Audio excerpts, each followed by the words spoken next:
আসসালামু আলাইকুম ওয়া রাহমাতুল্লাহি ওয়া বারাকাতুহু।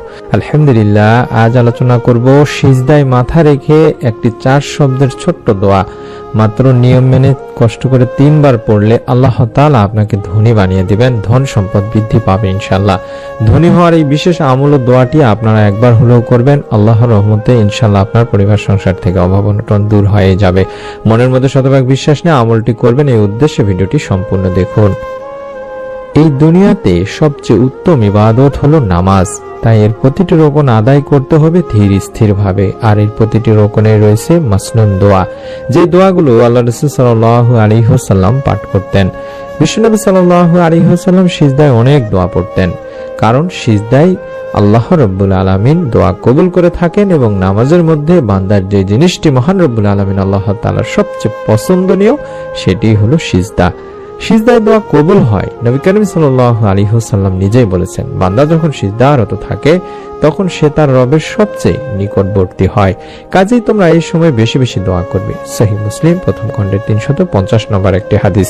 তবে সিজদায় দোয়া করার নিয়ম রয়েছে, আর নিয়মটি হচ্ছে সিজদায় দোয়া করার জন্য প্রথমে আপনাকে অবশ্যই সিজদা তাসবিহ যেটি সেটি পড়ে নিতে হবে। সেই হিসেবে আমরা সুবহান রাব্বিয়াল আলা বা অন্য কোনো তাসবিহ 3 বার পড়ার পরে দোয়াটি শুরু করতে পারি, হোক সেটি ফরজ নামাজ, সুন্নত বা নফল নামাজ। অর্থাৎ আপনি যদি মনে করেন যে ফরজ নামাজের সিজদাতে আপনি দোয়া করবেন তাহলে করতে পারবেন, এটার বৈধতা রয়েছে। তবে আপনাদের কাছে অনুরোধ করব, এবং আলেমদের অনেকেই বলেছেন যে ফরজ নামাজের সিজদায় দোয়া না করাই হচ্ছে উত্তম, তবে এটি নাজায়েজ কিন্তু নয়। তবে আমি কখনোই আপনাদেরকে ফরজ নামাজের সিজদায় দোয়া করতে বলবো না, কারণ আমরা নফল নামাজের সিজদায় দোয়া করব, আল্লাহ তাআলার কাছে দীর্ঘ করে সিজদা করব, যাতে করে আল্লাহ তাআলা আমাদের দোয়া ও সিজদায় যেহেতু দোয়া কবুল হয়, আমাদের দোয়াও যেন আল্লাহ রাব্বুল আলামিন কবুল করেন এই নিয়তে।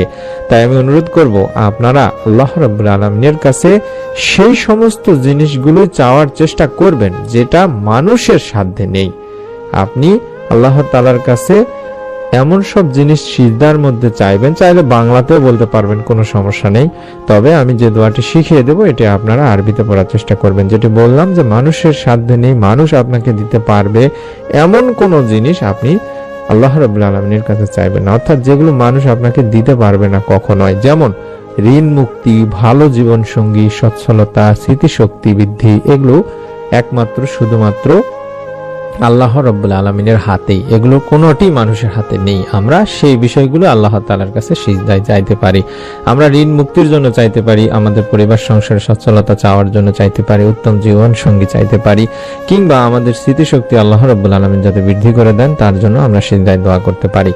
তাই অভাব মানুষকে কখনো কখনো কুফরের কাছাকাছি নিয়ে যায় দিনী ভাই বোনেরা। এই অভাব থেকে বাঁচার জন্য হলেও আমাদেরকে আল্লাহ রাব্বুল আলামিনের কাছে প্রাচুর্যতা বা ধনাঢ্যতার জন্য বেশি বেশি চাইতে হবে।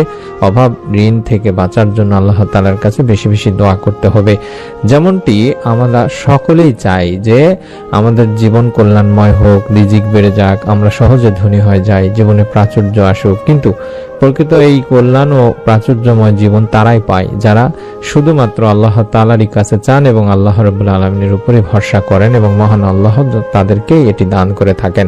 আপনাদেরকেও ইনশাআল্লাহ আল্লাহ রাব্বুল আলামিন রিজিকে বরকত দান করবেন, আপনাদের জীবনও ইনশাআল্লাহ কল্যাণময় প্রাচুর্যময় হয়ে যাবে আমলটির ওসিলায়। মনের মধ্যে বিশ্বাস নিয়ে আমলটি করবেন। সর্বপ্রথম আপনাদেরকে যে আমলটি করতে বলবো সেটি হলো বেশি বেশি ইস্তেগফারের আমল, কারণ ইস্তেগফার পাঠে বান্দার অভাব মোচন করা হয়, পাপাচার ক্ষমা করা হয়, সন্তান সন্ততির অভাব যেমন থাকে না তেমনি রিজিকেও আসে পরিপূর্ণভাবে বরকত।